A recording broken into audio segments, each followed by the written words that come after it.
हसीना madam, madam madam हमें report लिखवानी है। हाँ वो तो ठीक। आप कहाँ थी संतोष शर्मा? हम यहाँ लैपटॉप लेकर। वो मैडम से एनीवेज इस बारे में बाद में बात करेंगे। जी आप प्लीज बैठिए, बताइए क्या हुआ है आपके साथ। मैडम कल मेरी सगाई थी और मेरा मंगेतर सगाई पर पहुंचा ही नहीं।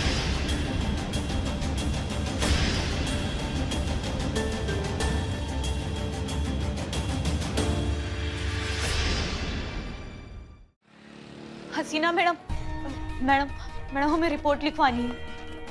हाँ वो तो ठीक। आप कहाँ थी संतोष शर्मा? हम यहाँ लैपटॉप लेकर। वो मैडम से एनीवेज इस बारे में बाद में बात करेंगे। जी आप प्लीज बैठिए, बताइए क्या हुआ है आपके साथ।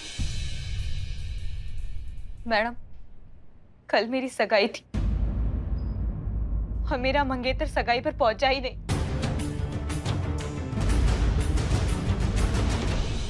हम दोनों ने साथ मिलकर कस्में खाई थी, जो वादे किए थे वो सब उसने तोड़ दिए। एक सेकंड के लिए भी उसने ये नहीं सोचा कि मुझ पर क्या बीतेगी, कैसे सह पाऊंगी मैं इतना बड़ा विश्वासघात। अपनी सगाई टूटने की वजह से वैसे ही मैडम सर बहुत परेशान हैं। ऊपर से ये केस उनकी परेशानी और बढ़ा देगा। अब बात हमें ही घुमानी पड़ेगी। कैसे कैसे कैसे आई तुम यहाँ तक? मतलब रिक्शा से कि टैक्सी से? जी रिक्शा से। मैडम बहुत बढ़िया, बहुत बढ़िया। आजकल पेट्रोल कितना महंगा हो गया है। बढ़िया। वो तो है मैडम, कल मेरी सगाई थी। मंगाई? चाय नहीं मंगाई चीते तूने इनके लिए? हाँ आप पानी पी लीजिए, तब तक आराम से आप बाद में बताइएगा। इसे अपना ही थाना समझिए आप। और आप यहाँ पर क्या बैठी हैं? हमारे साथ बाहर आइए ना, इत्मीनान से अपना सारा दिक्कत ना हमको बताइए, हम लोग मिलकर सॉल्व करेंगे। जी आइए बाहर आइए। चलिए, चतुर्वेदी हम बात कर रहे हैं ना। जी आप बताइए, आपका नाम क्या है? जी कोमल। कोमल, हाँ। तो इत्मीनान से बताइए और साफ साफ शब्दों में कहिए हुआ क्या है। मैडम कल मेरी सगाई थी। खीर खाएंगे आप? खीर? अरे हम तो कहते हैं खा ही लो। बहुत बढ़िया बनाते हैं खीर। हमारे लल्ला के पप्पा जो थे तो उनको तो हमारे हाथ की खीर बहुत पसंद थी। खा के तो देखिए। आप सब शांत हो जाएंगे प्लीज।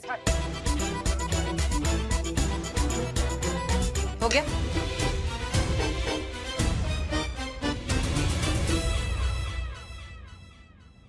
जी बताइए। मैडम पिछले कई दिनों से मैं नोटिस कर रही थी अंकित का बदला बर्ताव। अजीब सा बिहेव कर रहा था सगाई से पहले। बात बात पर नाराज हो जाता था, बिना बात के झगड़ा करने लग जाता था और सगाई की तैयारियों में कोई इंटरेस्ट ही नहीं ले रहा था। सगाई वाले दिन तो उसने फोन ही बंद कर दिया अपना।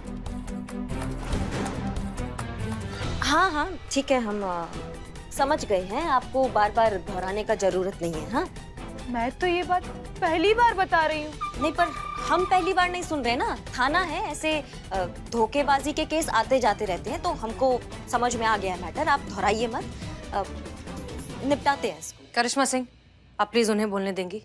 जी कंटिन्यू।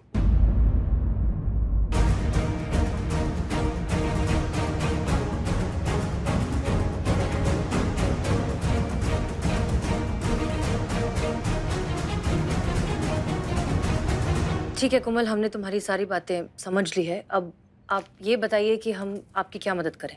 ये कैसा सवाल कर रही है आप मैडम? अगर आप मेरी जगह होती तो आप क्या चाहती?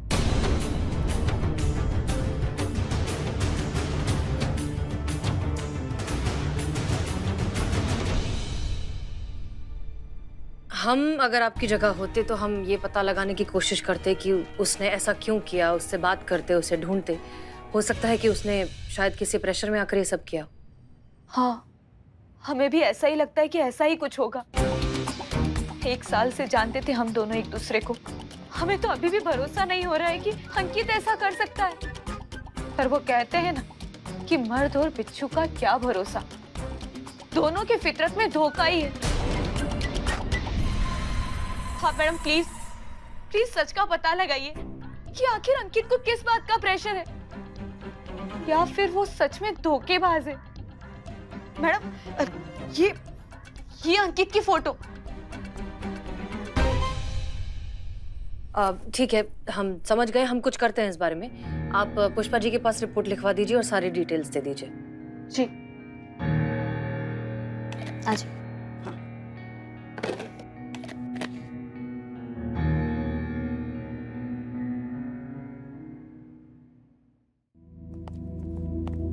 अब आप जरा 2 मिनट वहां बैठेंगी, हम बुलाते हैं आपको, ठीक है? बताइए ना, हम लोग क्या सोच रहे थे? हम लोग सोच रहे थे कि मैडम सर के सामने गलती से भी ऐसे शादी, एंगेजमेंट, बैंड बाजा, बारात, दूल्हा दुल्हन का बात नहीं करेंगे। अब क्या करें? तो मैडम सर के प्रॉब्लम से एकदम कॉपी केस आ गया है। हमारी खीर भी तो बेकार गई। सोचा तो यही था कि दूर रखेंगे मैडम सर से ये सारी बातें सगाई वगाई की, लेकिन जब तक ये केस सॉल्व नहीं हो जाता ना, तब तक ये मैडम सर के सामने बातें आती रहेंगी। क्या मुसीबत है, इस केस को भी अभी आना था।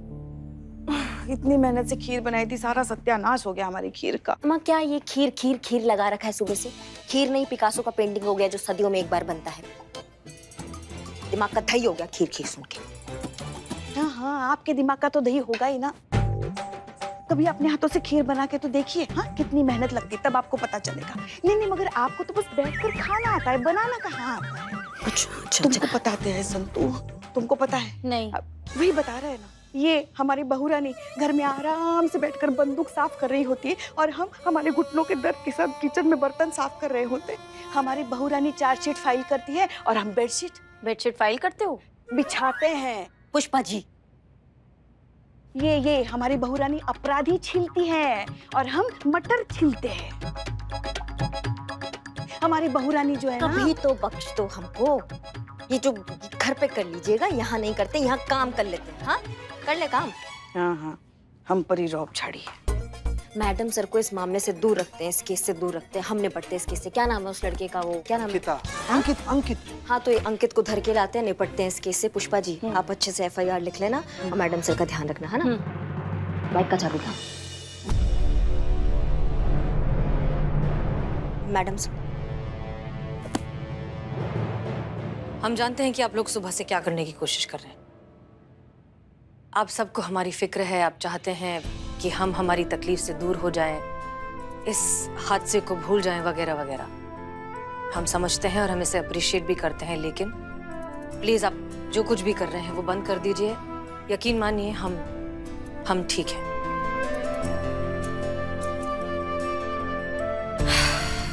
शायद ऊपर वाले का हमारे लिए यही प्लान था। शायद वो हमें इस जज्बाती गुलामी से आजाद करना चाहता था, ताकि हम सही और गलत के बीच का फर्क जान सकें, उसके बनाए हुए प्लान पर आगे बढ़ सकें। आज हम अगर इस दर्द से भागे तो जिंदगी भर शायद भागते ही रहेंगे, और फिर ये दर्द हमारी कमजोरी बनकर जिंदगी भर हमारा पीछा करेगा। शायद इसलिए ये केस हमारे सामने आ जाए, ताकि हमें मजबूरन तय करना ही पड़े कि हम करना क्या चाहते हैं। जिंदगी भर कोना पकड़कर रोना चाहते हैं, या फिर इस दर्द को अपनी जिंदगी का हिस्सा बनाकर इसका सामना करना चाहते हैं, इससे लड़ना चाहते हैं। और हमने तय किया है कि हम ये केस लेंगे, इस दर्द को हराएंगे और ये साबित करेंगे। थोड़ी शिफा तो हम भी रखते हैं गमे दर्द तुझसे मुकाबिल होने की, कि तू भी तो आया ही है सामने हमारी शोहरत सुनकर।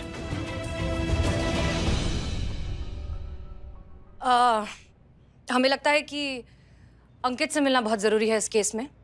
उससे मिलकर इस केस के बारे में, सच के बारे में और भी चीजें पता लगेंगी। तो सबसे पहले उससे मिलते हैं। संतोष शर्मा, हमें अंकित से अभी मिलना है। उसकी लोकेशन ट्रैक कीजिए और हमें अपडेट कीजिए। जी मैडम। करिश्मा सिंह, चलिए। जी आप आइए।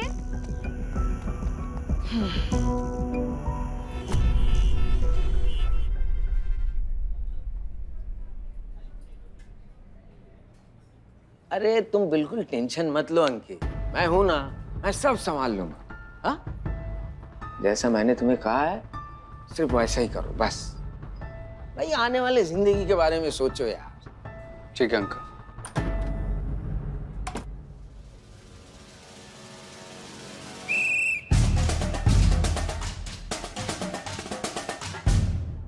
मैडम सर,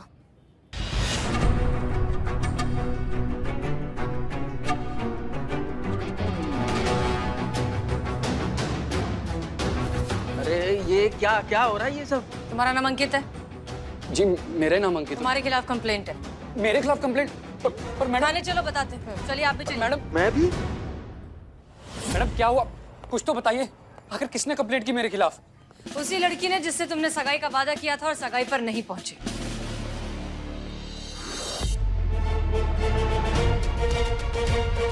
इसे तो पहचानते ही हो तुम।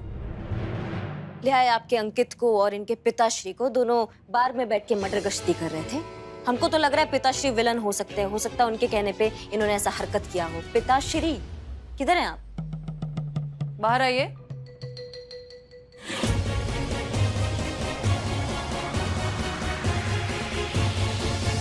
पापा?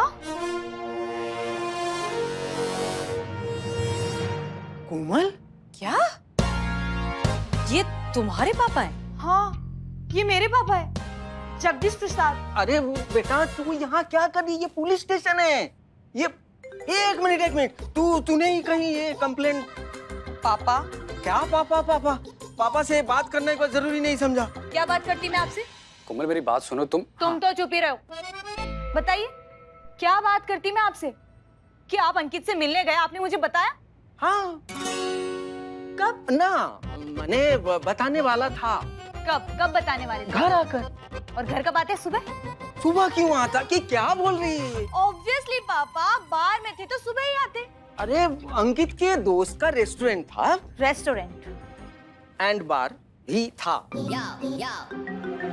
दोनों ही था, लेकिन हम दोनों को आपस में थोड़ा पर्सनल बात करना था ना, डिस्टरबेंस नहीं चाहिए था, इसीलिए हम वहाँ आपस में बात कर रहे थे। तुम मुझे बोलने दोगी तो मैं बोलूंगा ना। कितना बोलती हो तुम? आप ही तो बोल रहे हैं, मैं तो सुन रही हूँ सिर्फ। हाँ सुन बेटा, देखो क्या है, हमने बात कर ली और हमने ये डिसाइड किया कि अरे यार क्या बात कर रहा था, कुछ तो जरूरी बात आ जाएगा, याद आ जाएगा। वो थोड़ा दिमाग से स्लिप हो जाता है मैडम। याद आ। हाँ फिक्स करने की बात कर रहे थे आप। हाँ फिक्स करा दी मैंने। तुम्हारी वो बाथरूम का दरवाजा जो है ना ठीक नहीं था, तो लटक रहा था, तो मैंने फिक्स करा दी। कोई दिक्कत नहीं हुई। हाँ बाथरूम का दरवाजा नहीं, हमारी शादी फिक्स करने की बात कर रहे थे आप। हाँ ये वाला, ये शादी की बात हमने फिक्स करा दी। एक मिनट। हाँ। कोई हमें बताएगा यहाँ पर क्या हो रहा है? मैं बताऊंगा ना। मैं हमारा मैं बेटा बता। हाँ? कौन उठा के लाया उसे? पापा अंकित तू ठीक तो है बेटा? डर मत, सबकी कुंडलियां निकलवा दूंगा मिनटों में। पापा मैं ठीक हूँ, मुझे ये बताइए आप यहाँ पे क्या कर रहे हैं? यहाँ क्या? यहाँ क्या कर रहे हैं मतलब? हाँ, ये पुलिस वाले हमारे बेटे को यहाँ उठा ले आए हैं, तो हम पुलिस वालों से ये सवाल भी नहीं कर सकते कि हमारे बेटे को किस जुर्म में यहाँ ले आए हैं?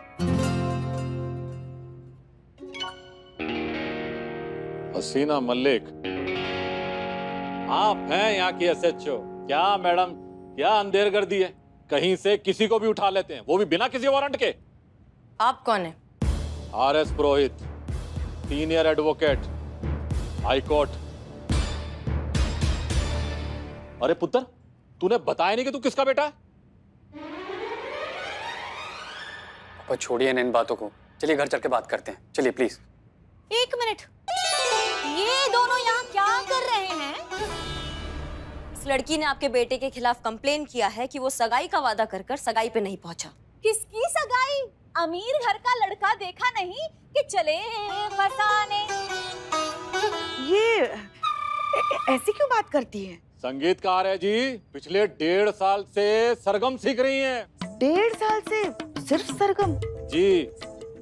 बहन जी गाना तक तो ठीक है, ये ताना क्यों मार रही हैं आप? बच्चे एक दूसरे से प्यार करते हैं। अरे तो क्या हुआ, प्यार तो मैं अपनी पड़ोस की बिल्ली से भी करता हूँ, तो इसका मतलब उसको घर में उठा के ले आऊं? पापा आप कैसे तू चुप कर, तू जानता नहीं लोगों को। ऐसे शातिर लोगों से रोजाना मेरी कोर्ट में मुलाकात होती है। बेटा ये तेरे जरिए तेरे बाप की प्रॉपर्टी को हड़पना चाहते हैं। ये लड़की तुझसे कोई प्यार व्यार नहीं करती है, अपने प्यार के जाल में फंसा रही है तुझे। वाह, आग लगा दी। बस कीजिए। एक मिनट, आग आप लगा रही हैं बहन जी? रुकिए भाई साहब, आप बहुत ज्यादा बोल रहे हैं। ओए चुप कर, लालची कहीं का। मैं अच्छी तरह से जानता हूँ तू अपनी बेटी के आड़ में अपना बुढ़ापा सेट कर रहा है। अंकल खबरदार, जो मेरे पापा को एक भी शब्द बोला तो तुम क्या करोगी? हम पर भी केस करोगी? हमें भी जेल में डलवा दोगी? अम्मा बाप। कब से बकर बकर बकर सुन रहे हैं सबका, कान कुतर डाले हैं हमारे। थाना में खड़े हैं, थाना का लिहाज कीजिए। किसी ने भी एक शब्द बोला तो मैया कसम। करिश्मा सिंह, शांत हो जाइए। जब तक ये लोग एक दूसरे के सामने खड़े रहेंगे इसी तरह लड़ते रहेंगे। हाँ अच्छा होगा कि आप मिस्टर एंड मिसेस पुरोहित को बाहर ले जाकर इनसे बात करिए। हम इन दोनों से बात करते हैं। जाइए, चलिए आइए, चलिए पुष्पा जी, आप चलिए अंदर। आइए आइए। आप आइए। हाँ जी जी, चलो बेटा मैं बताता हूँ तुम्हें। ऐसी क्या शर्त रख दी थी आपने अंकित के सामने जो वो सगाई पर ही नहीं आया? मैडम, मैं चाहती थी कि शादी के बाद मेरे पापा मेरे साथ रहे, मेरे ससुराल में। क्या? ऐसे ही, ठीक ऐसे ही चौंका था मैं। देखिए, शादी के बाद बेटा बहू के साथ रहे समझ में आता है, लेकिन बाप लड़की के साथ उसके घर पे रहे। सोचिए, शादी से पहले वो शर्त रख रही है, न जाने शादी के बाद और क्या क्या करेगी।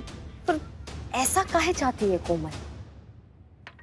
भाई तुम्हें पहले चाय लेके आने के लिए थोड़ी कहा था, पानी लेके आने के लिए कहा था। अबे पानी कब बोला था? अरे बाहर से जब हम अंदर आ रहे थे तभी तो कहा था पहले पानी लाना। अबे बाहर कब मिले थे? मैं तो अब भी आया हूँ यहाँ। अरे भाई, भैया आप जाकर पानी ले आइए। मैडम, वो क्या है ना, पापा को थोड़ी भूलने की आदत है। जा। हाँ ठीक है, कभी कभी कुछ चीजें भूल जाता हूँ, दिमाग से ऐसा स्लिप हो जाता है, लेकिन पापा। याद आ जाती है। भैया इतने भुलक्कड़ तो सभी होते हैं। पापा, आपको पता है ना डॉक्टर ने आपसे क्या कहा था? उम्र बढ़ने के साथ साथ आपकी बीमारी भी बढ़ेगी और आंखें डे बाय डे और भी वीक होती जाएगी। यहाँ तक कि दवाइयाँ लेना भी भूल जाते। मेरे पीछे से आपको दवाई कौन देगा? बताइए, कौन ध्यान रखेगा आपका? अरे कोई भी रखे, लेकिन हमारा बेटा ही क्यों ठेका ले? अरे भाई, बेटी को पाल रहे हैं, साथ में बाप को भी। अरे बाप भी देखो कितना बेशरम है, उसे भी कोई एतराज नहीं है। नहीं नहीं, मुझे सख्त एतराज है मैडम।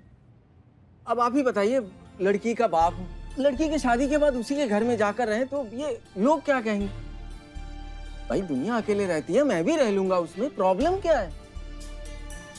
पापा, हाँ, हम कौन से फ्लोर पर रहते हैं? हम फ्लोर पे रहते हैं और वो अपना 3rd फ्लोर पे रहते हैं। पापा, हम ग्राउंड फ्लोर पर रहते हैं। उस दिन भी जब आप मंदिर का दिया जलाने जा रहे थे, गैस खुला छोड़कर।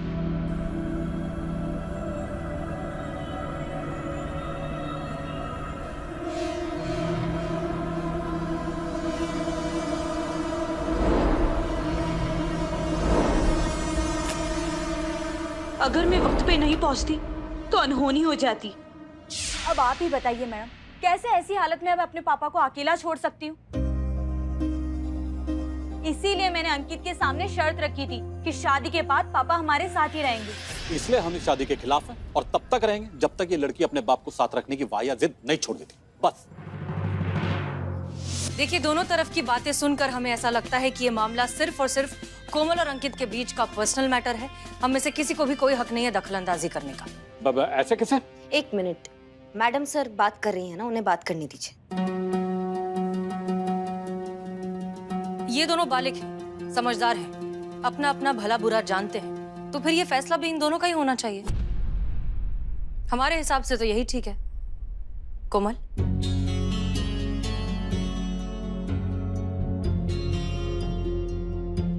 अंकित, शायद तुम्हारे लिए आसान नहीं होगा, इसलिए तुम सगाई वाले दिन नहीं आए।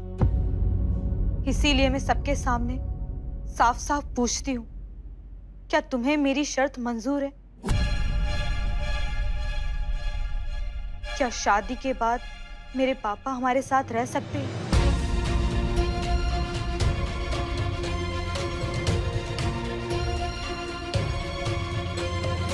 ये क्या बोल रही पापा, प्लीज आप मेरे और अंकित के बीच में कुछ भी मत बोलिए।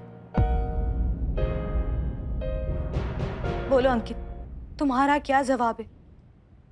तुम्हारे ऊपर कोई भी जबरदस्ती नहीं है, कोई प्रेशर नहीं है, बस तुम्हारी हाँ या ना। अगर तुम ना भी कहोगे तो मैं तुम्हें गलत नहीं समझूंगी। फाइनल डिसीजन तुम्हारा ही होगा। अंकित,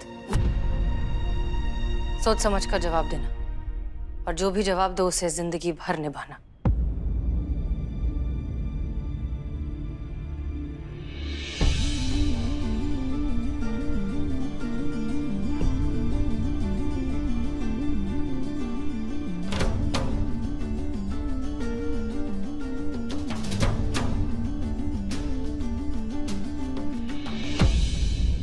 हमें लगता है कि अंकित की खामोशी ने सारे जवाब दे दिए। आई एम सो सॉरी कोमल।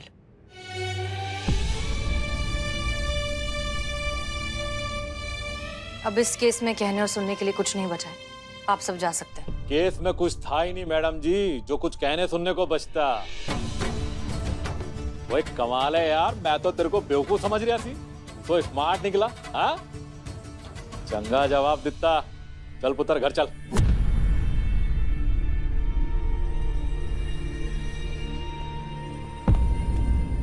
अरे मैंने तो पहले से ही पूरे थाने की कुंडलियां निकाली थी।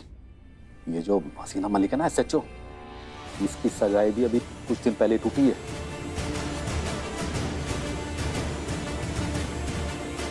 अपने मुंडे की तरह इसका दूल्हा भी बिना सगाई के भाग गया। अब मैंने सोचा अपना फ्रस्ट्रेशन अपने मुंडे पे ना निकाल दे, इसलिए पूरी तैयारी के साथ आया था।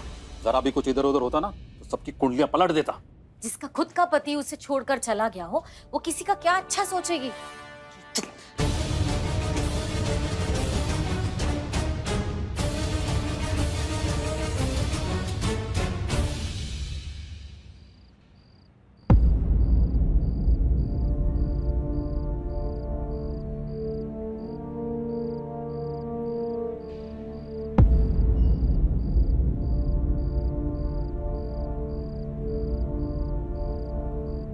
बहुत गुस्सा आ रहा होगा ना? अब्बू, बहुत गुस्सा आ रहा होगा उस आदमी पर जो तेरा दिल दुखा कर गया है। पर सच कहूं हसीना, मैं तेरी जगह होता तो उस आदमी का शुक्रगुजार होता क्योंकि यही तो वो लोग हैं जो हमारी जिंदगी में हमें ये बताने आते हैं कि हम कितने मजबूत हैं। ये तो हमें हमसे मिलाने आते हैं बच्चे। ये नहीं होते तो तुझे एक और लड़ाई का मकसद कैसे मिलता मेरी बच्ची। लड़ाई उस बच्ची के लिए जो अपने पिता से बेइंतहा प्यार करती है और उनका ख्याल रखना चाहती है। ये सिर्फ एक केस नहीं, एक चुनौती है तेरे लिए, अपनी तकलीफ से निकलने का सबसे बेहतरीन रास्ता। तू सिर्फ ये लड़ाई जीतकर सिर्फ एक केस नहीं जीतेगी, तू जीतेगी खुद को, अपने अंदर के उस आक्रोश को जो तुझे जीने नहीं दे रहा है। यही तरीका है अपने जख्म भरने का हसीना। दूसरों के जख्म पर मरहम लगा।